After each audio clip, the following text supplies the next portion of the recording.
Assalomu alaykum hurmatli tinglovchilar. Bugun sizlar bilan men ustoz Suvonqul va Zarina. Bugun sizlar bilan morfologik uslubiyat va sintaktik uslubiyat haqida to'xtalib o'tamiz.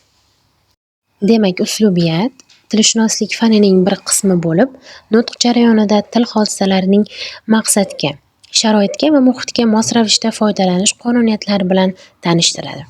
Uslubiyatda uslublar til vositalarining nutqda qo'llanilish yo'llari, fonetik, lug'aviy, frazeologik va grammatik birliklarning qo'llanilish xususiyatlari o'rganiladi.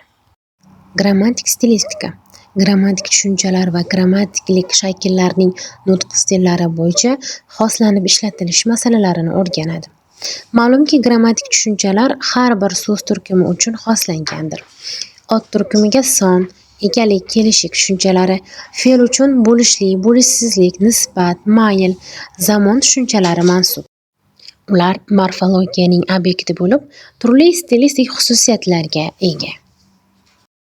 Grammatik stilistika ham ikki turga bo'linadi: morfologik va sintaksis stilistika. Morfologik uslubiyatlar nimani o'rganadi? Morfologik uslubiyatlar grammatik sinonimiya, grammatik omonimiya, grammatik antonomiya. Hozirgi o'zbek tilida zamon, mayl formalarining ayrim yasovchi affikslarining bir-biriga nisbatan sinonimlik munosabatda bo'lishi, ularning birida ikkinchisining ishlatilinishi keladi.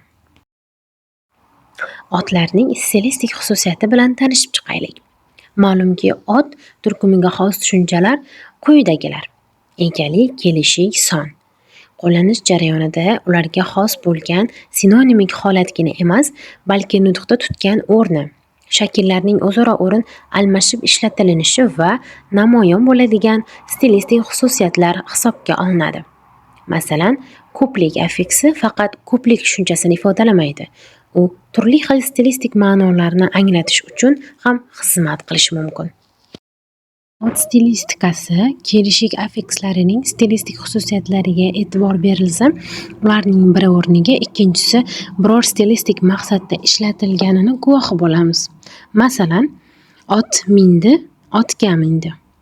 Daryoni kechib o'tdi, daryodan kechib o'tdi. Nonni yedi, nondan yedi kabi misollarni keltirishimiz mumkin.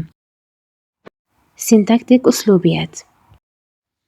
Sintaktik stilistikada sintaksisning o'rganish obyekti bo'lgan gap, uning bo'laklari, gap bo'laklarining tartibi, gapning ifoda maqsadiga va tuzilishiga ko'ra turlarini, stilistik imkoniyatlari o'rganiladi.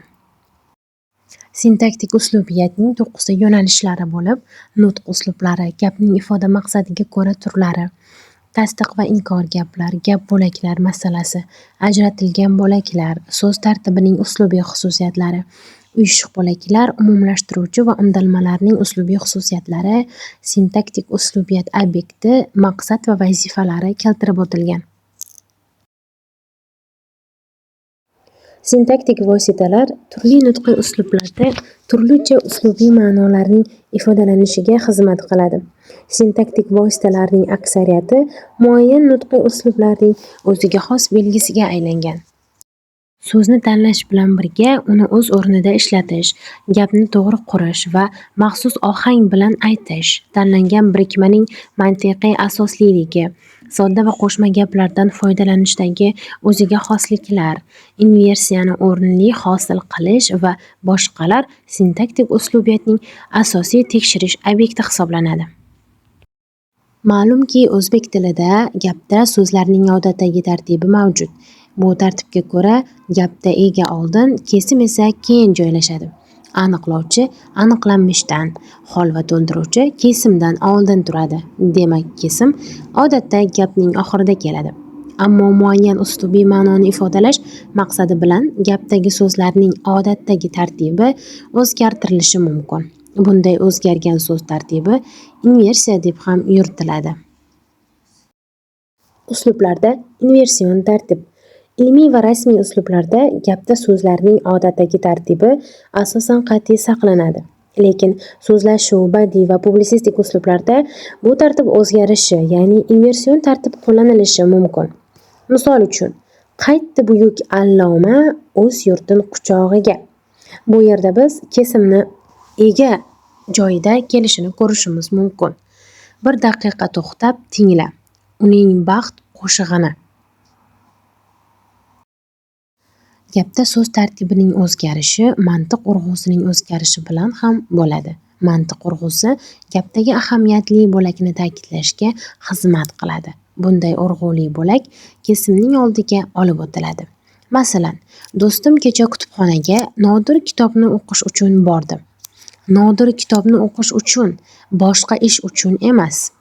Kecha kutubxonaga Nodir kitobni o'qish uchun do'stim bordi. Do'sti bordi. Aynan boshqa kishi emas. Do'stim Nodir kitobni o'qish uchun kecha kutubxonaga bordi. Aynan kutubxonaga, boshqa joyga emas. Ya'ni bunda biz gap urg'usini, ya'ni mantiqiy urg'uni ko'rishimiz mumkin.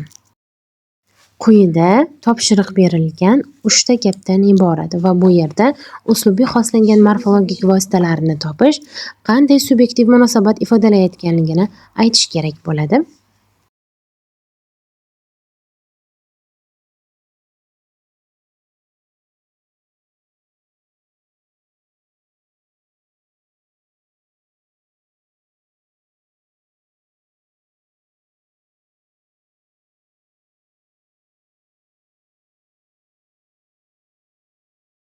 Ushbu taqdimot 5 ta adabiyotdan foydalanilgan holda tayyorlandi.